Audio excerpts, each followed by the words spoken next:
ओम नमः शिवाय। ओम नमः शिवाय। शिव हरि बच्चों, बोलो श्री कृष्ण भगवान की जय। राधे राधे बच्चों, राधे राधे। अपने अपने माता पिता की जय, अपने अपने गुरुदेव महाराज की जय, छोटे से लड्डू गोपाल की जय। श्री भागवत सार की जय। श्री भागवत सार में 571 दूसरों को ज्ञान दे और सुमित विपरीत आचरण करे वह राक्षस है। 572 ज्ञान का अनुभव भक्ति और वैराग बिना नहीं होता। 573 पुण्य करना आसान है, पाप का पूर्ण त्याग करना कठिन है।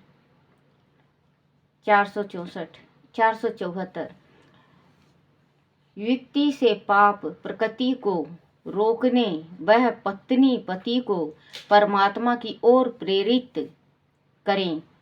बच्चों, ये पत्नी जो होती है, धर्म पत्नी जिसको कहते हैं, पत्नी चाहे तो अपने पति को सही मार्ग पे ला सकती है और पत्नी चाहे तो अपने पति को गलत चला सकती है। क्योंकि पत्नी हर एक ग्रंथ में, हर एक इनमें शास्त्र ज्ञान में पत्नी का दर्जा ऊंचा बताया गया है। क्योंकि अर्धांगिनी होती है पत्नी। पत्नी बहुत सही मार्ग पे ला सकती है। पितरों को, जो पितर नरक में गए हों, उनको भी उठा ला सकती है, उनकी गति करवा सकती है पत्नी। तो पत्नी का इसमें दिया गया है 574। ध्यान से सुनना, और कुछ गलती हो जाए तो बच्चों मुझे माफ भी करना। 474 व्यक्ति से पाप प्रकृति को रोके वह पत्नी। देखो, जो पाप प्रकृति को रोके वह पत्नी, पति को परमात्मा की ओर प्रेरित करे वह धर्म पत्नी। धर्म पत्नी स्त्रियों, अपने पति को धर्म मार्ग में चलाओ। 575 साधारणता कामंध होने से पुरुष स्त्री के अधीन होता है।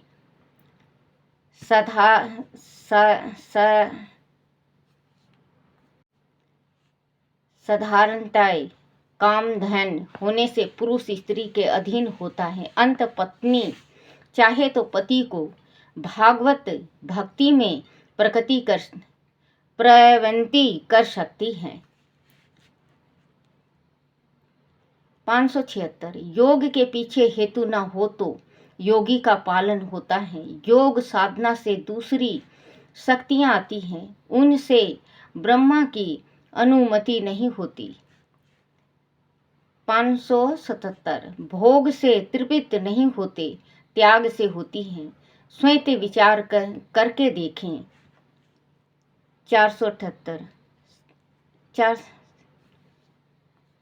488 संसार में स्वार्थ और कपट का संबंध है। पति पत्नी के प्रेम में भी स्वार्थ और कपट होता है। संसार में प्रिय ऐसा देखा जाता है। 579 पुत्र तो केवल एक कुल को तारता है। पुत्री लायक हो तो पिता और पति दोनों कुलों को तारती है। पुत्री को विशेष संस्कारी बनाओ। 500 देखो बच्चों, इस लड़कियों का आया है कि अगर लड़का तो एक कुल को तारता है, माँ बाप के कुल को तारता है, लड़की 2 कुल को तारती है।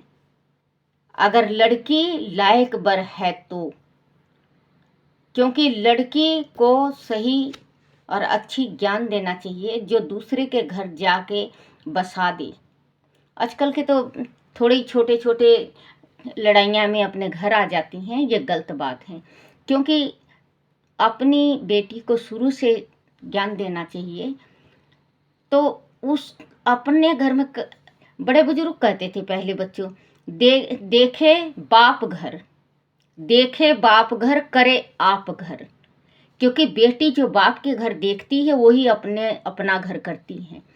अगर अपने बाप के घर देखेगी, दुर्हांत देखेगी, लड़ाई देखेगी, दंगा देखेगी, वो दूसरे के घर भी जाके करेगी, अपने घर भी जाके करेगी। और वैसे तो बच्चों आपको पता है कि औरतों का तो कोई भी घर नहीं है, ना पीहर ना ससुराल। ससुराल से अगर घर आ गई, पीहर आ गई, तो पीहर वाले पूछेंगे अपने घर कब जाएगी। और अगर ससुराल चली जाती है लड़की तो ये पूछेंगे सारे जने अपने घर कब जाएगी। भगवान से एक प्रार्थना जरूर है कि परमात्मा उसे जरूर बताए कि कौन सा घर उसका है। वो भी घर उसका है, वो भी घर उसका है। अगर मानो तो दोनों घर लड़की का है ना बच्चों, दोनों घर लड़की का है। पीहर भी लड़की का, ससुराल भी लड़की का। पीहर में माँ बाप, भाई भाभी, बहन भाई। ससुराल में पति, सास ससुर, देवर, ननंद, जेठ जिठानी। क्योंकि जो परिवार इधर छोड़ के जाती है वो परिवार उसको वहाँ मिलता है। ये पाप के होते हैं, वो धर्म के होते हैं, सोचने वाले के वास्ते। 580 पत्नी सुख देती हुई रुक जाए तो उसे उस पर तिरस्कार भाव आता है। पति के प्रति स्त्री का अधिक प्रेम पति की कामना पूर्ण करने के लिए नहीं, अपनी कामना पूरी करने के लिए है। पति को स्त्री विशेष प्रिय लगती है। इसका कारण भी अपनी कामना पूर्ण करना है। 581 समाज सुधार भी भावना उत्तम है, किंतु उसके पीछे अहंकार आता है। समाज सेवा में अहंकार कदापि नहीं आने देवें। 582 किसी के कहने से प्राणी भक्ति नहीं करता, भगवान कृपा करे तभी भक्ति का रंग चढ़ता है। भक्ति को भगवान की कृपा से फल समझें। 583 दृष्टि खराब है तो संसार बिगड़ा हुआ नजर आता है। 484 वृद्धावस्था में देह की सेवा होती है, देव की सेवा नहीं। क्योंकि जब वृद्धा हो जाए तो अपने शरीर की ही सेवा होती है। खांसना है रे, छींकना है रे, जुकाम है, अटरम है, पटरम है, उसको समझ ही नहीं आता वो कहाँ से जपेगा राम। वो तो फिर यही कहेगा ना बच्चों, भूखे भजन न होए गोपाला, ले लो अपनी कंठी माला। है ना बच्चों, क्योंकि भूखे भजन गोपाल को नहीं जप सकता इंसान। फिर तो यही कहेगा बुढ़ापे में, जो करना हो चलती उम्र में कर लो, जवानी में कर लो। आजकल तो बच्चों कदम कदम पे किसी का पता नहीं चलता। कल ऐसे ही कोई जहरीला चीज खा के पूरा हो गया, खत्म हो गया। वो अपनी जिंदगी यहाँ से तो मुक्त हो गया, लेकिन ना तो वो वहाँ का रहा और ना यहाँ का, ना मृत्यु लोक का रहा, ना स्वर्ग लोक का रहा। ये तो बीच में घूमता रहेगा। जब तक उसकी जिंदगी है, जब तक वो भूत पिशाच बन के घूमता रहेगा। तो बच्चों कभी ऐसी गलती नहीं करनी चाहिए, कभी इतना बड़ा कदम नहीं उठाना चाहिए। हमेशा सोचो और समझो। अगर इंसान सोचे तो ये गलतियां इंसान कितने बरियां कर ले, कितनी दफ़े कर ले।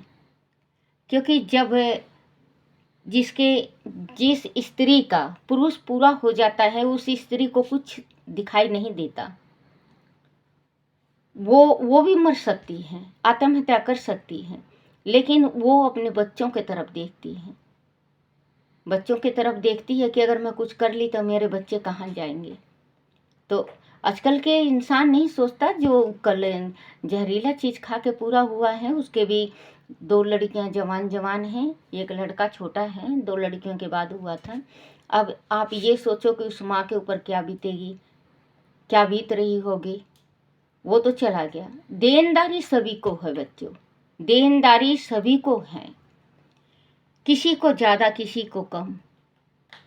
हाथ जोड़ लो, देना मुझे भी देना है, हमें भी देना है कर्ज, आपको भी देना होगा।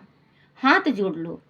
और बच्चों, अगर आप लोगों को लेना है तो कभी इतना बड़ा दबाव मत करो कि जो इंसान कुछ खा के मर जाए। उसका बहुत बड़ा श्राप लगता है। एक श्राप नहीं लगता बच्चों, उनके घर में जितने सदस्य हैं उनका श्राप आपके ऊपर पड़ता है। मेन तो औरत जिस टाइम विधवा होती है ना बच्चों, उस टाइम पूरी दुनिया लूट जाती है उसकी। उसके जो रूंग रूंग रोता है ना, तो वो बच्चों कोई संभाल नहीं सकता है, चाहे घर का हो चाहे बाहर का हो। भगवान ने भी कहा है, मैं अभी पढ़ के हटी हूँ कि विधवा पवित्र होती है, विधवा को कभी सताना नहीं चाहिए। और अगर किसी आदमी से पैसे लेने हो तो बच्चों वो मर गया, आपको नहीं मिला ना, आप तो खाली के खाली रहे, आपको नहीं मिलेगा पैसा। अब वो मर गया, वो जीते जी तो आपको कुछ ना कुछ देगा। आप मीठा बोला करो, आपको लेना है तो आप मीठा बोलो कि भैया तुझे पैसा देना है और मुझे लेना है। ज़्यादा नहीं तो 500-500 रुपये, 200-200 रुपये, 1000-1000 रुपये करके मेरा पैसा दे दे भैया, मैंने भी तो आपको पैसा दिया है, देखो कितना प्यारे लगोगे आप। और अगर आपको देना है तो आप हाथ जोड़ के कहो भैया मैं ज़रूर दूंगा, कमा रहा हूँ, मेरे पास पैसे होते ही मैं ज़रूर दूंगा। और सच बोलना बच्चों, अगर आपके पास कल परसों का पैसा आता है, जैसे आज का पैसा आएगा आपके पास, तो आज ही का नाम कभी मत लेना किसी टोक वाले को।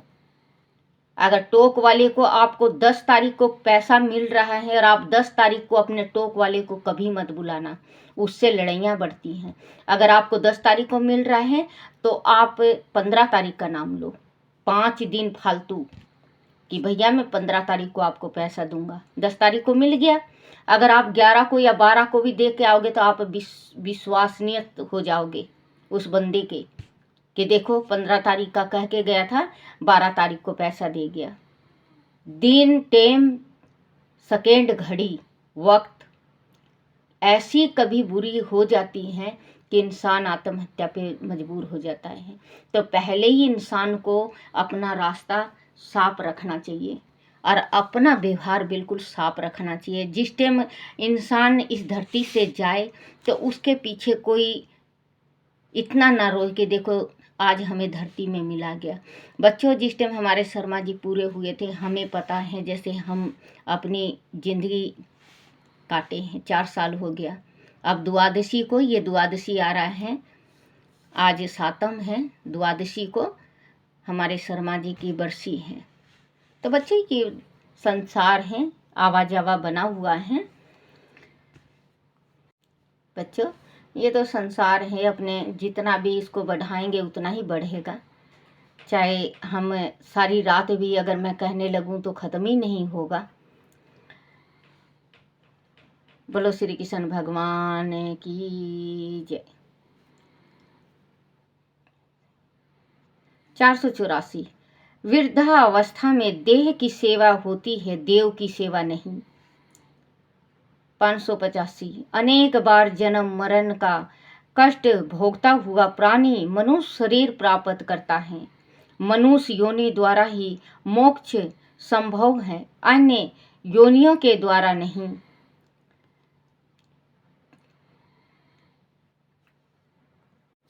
बोलो श्री कृष्ण भगवान की जय हो। बोलो हरिवंश पुराण की जय। हरिवंश पुराण में मारुतों की उत्पत्ति व नारद का पूर्व पुण्य जन्म बेस पायन जी को मौन होते देख राजा जन में जय बोले, प्रभु दक्ष प्रजापति की कन्याओं से उत्पन्न विभिन्न संतानों का भी विस्तार वर्णन कीजिए। इस पर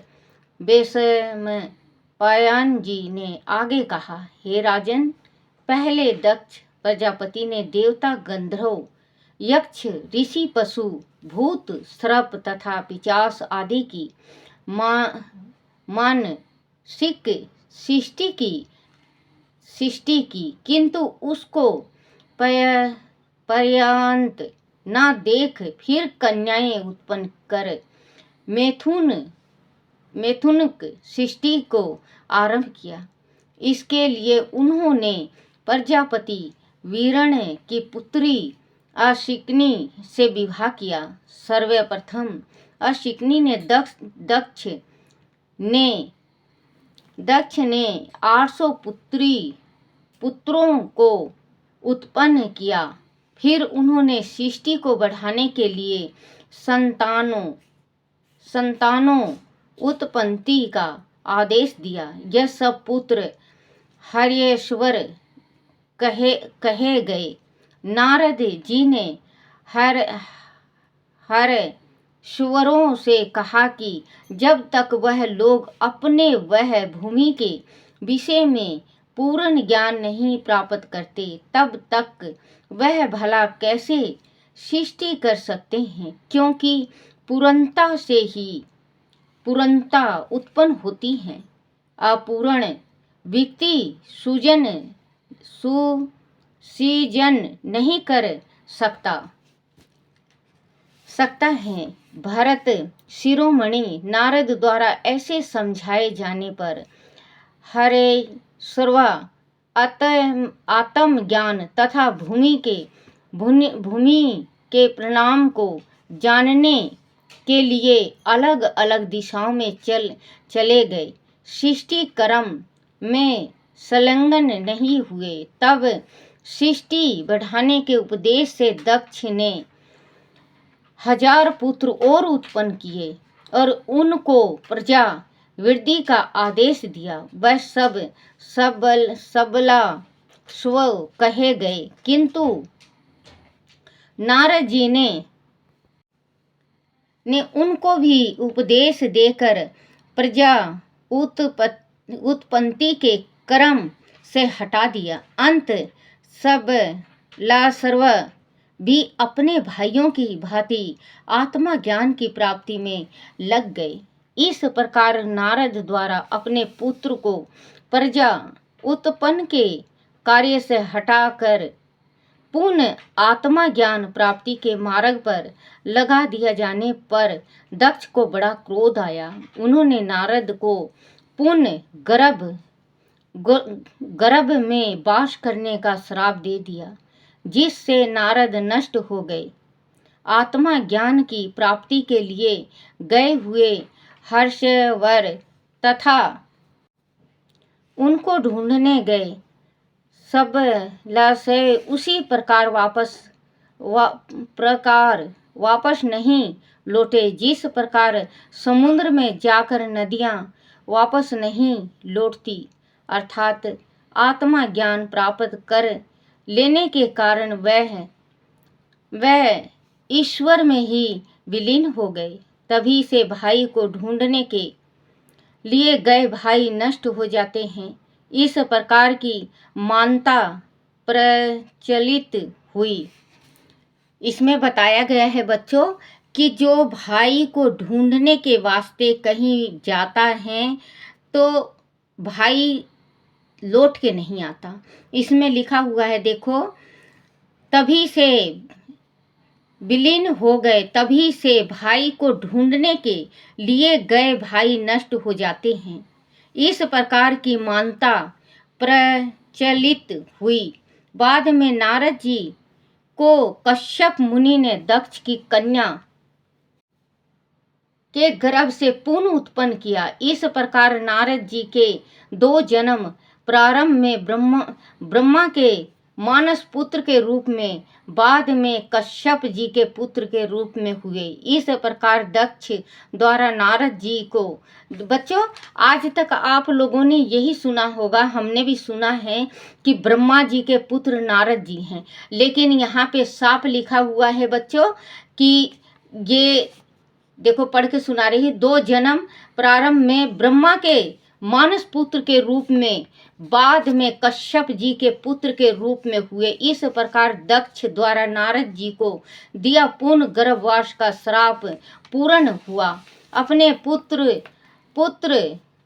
के नष्ट हो जाने ईश्वर लीन हो जाने के कारण दक्ष ने प्रजा बढ़ाने के उपदेश से वीरणी से 60 कन्याएं उत्पन्न की। उन 60 में अरुंधति, वासु, यामी, लंबा,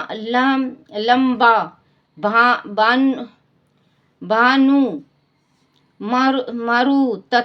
मारुतवती, विश्वा, संध्या, संकल्पा तथा मुहूर्ता नामक 10 कन्याएं धर्म से ब्याही गई थी। 13 कश्यप से, 28 चंद्रमा से, 4 अरिष्टनेमि से, 2 भीर्गु पुत्र से, 2 अंगिरा से, 2 कुशर्वा से, 1 कामदेव और 1 शिव से ब्याही गई थी। उनका वृत्तांत आगे कहूँगा। पहले धर्म से ब्याही गई 10 दक्ष कन्याओं के वंश का वर्णन कहता हूँ, सुनो। बोलो सियापति रामचंद्र भगवान की जय। बोलो हरिवंश पुराण की जय। श्री कृष्ण गोविंद हरे मुरारी, हे नाथ नारायण वासुदेवाय, हे नाथ नारायण वासुदेवाय, हे नाथ नारायण वासुदेवाय। श्री कृष्ण गोविंद हरे मुरारी, हे नाथ नारायण वासुदेवाय। बोलो सियापति रामचंद्र भगवान की जय हो। अपने अपने गुरुदेव महाराज की जय हो। छोटे छे लड्डू गोपाल की जय। हे मेरे विष्णु भगवान, हे मेरे कान्हा, मेरे से कोई भूल हो जाए, कोई टूटी हो जाए, कोई गलती हो जाए, मुझे माफ़ करना, क्षमा करना, क्षमा करना, क्षमा करना। बोलो श्री कृष्ण भगवान की जय हो।